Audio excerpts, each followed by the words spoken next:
Pablo Picasso n'est pas seulement un nom, c'est une révolution. Artiste prolifique et visionnaire, il a redéfini les contours de l'art au XXe siècle.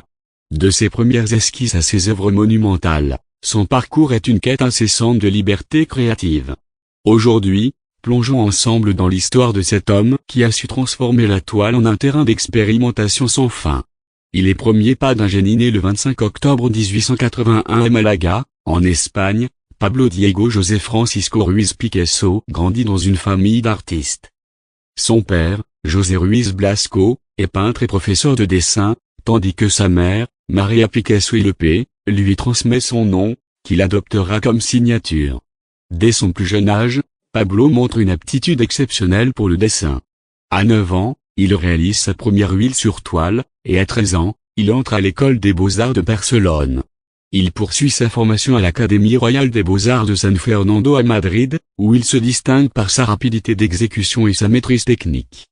En 1900, il s'installe à Paris, où il découvre les œuvres de Toulouse-Lautrec et de Puvis de Chavannes. C'est là qu'il commence à fréquenter le célèbre cabaret El Quatre Gars, un lieu de rencontre pour les artistes modernistes.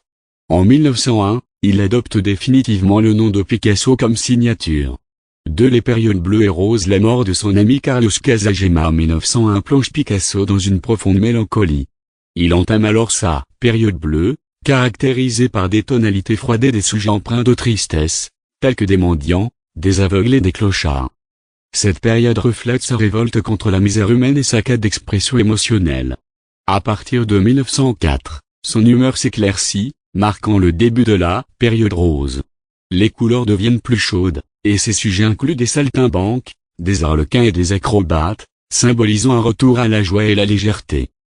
L'émergence du cubisme en 1907, Picasso peint Les Demoiselles d'Avignon, une œuvre audacieuse qui bouleverse les conventions artistiques de l'époque.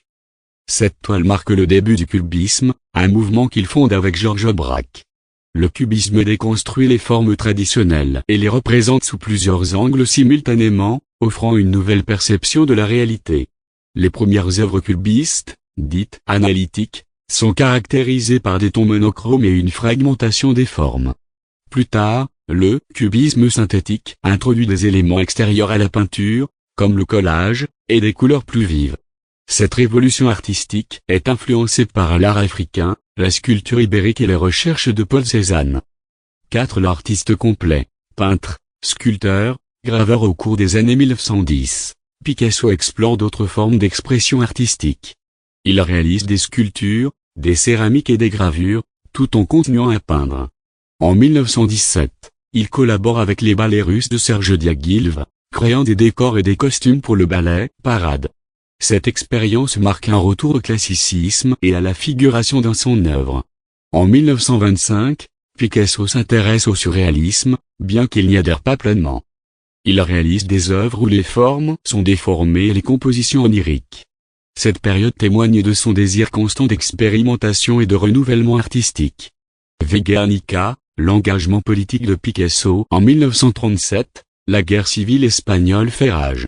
Le 26 avril, la ville de Guernica est bombardée par l'aviation allemande, faisant de nombreuses victimes civiles.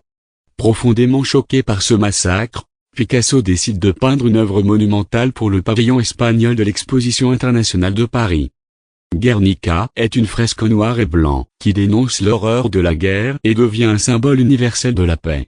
Cette œuvre marque le premier engagement politique de Picasso. Les années de maturité pendant la Seconde Guerre mondiale. Picasso reste à Paris, malgré l'occupation nazie. Il continue à travailler, produisant des œuvres sombres et introspectives. En 1944, il rejoint le Parti communiste français, reflétant son engagement politique. Il réalise des œuvres telles que La guerre et la paix, exprimant son désir de paix et de justice sociale.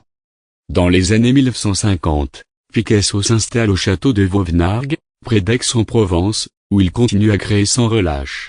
Conclusion: Pablo Picasso n'était pas seulement un artiste, il était une force créative, une tempête d'idées, un homme qui n'a jamais cessé d'inventer. À travers plus de 70 000 œuvres, il a exploré toutes les facettes de l'art, du figuratif à l'abstraction la plus totale. Son génie réside dans cette capacité à se renouveler sans jamais renier ses origines, à mêler douleur et beauté, engagement et liberté. Disparu le 8 avril 1973 à Mougins, dans le sud de la France, Picasso laisse derrière lui un héritage incommensurable. Son influence traverse les époques, inspire encore des générations d'artistes et façonne notre manière de voir le monde. En racontant la vie de Picasso, on ne retrace pas seulement celle d'un peintre, on évoque celle d'un homme qui a mis l'art au cœur de la vie, et la vie au cœur de l'art.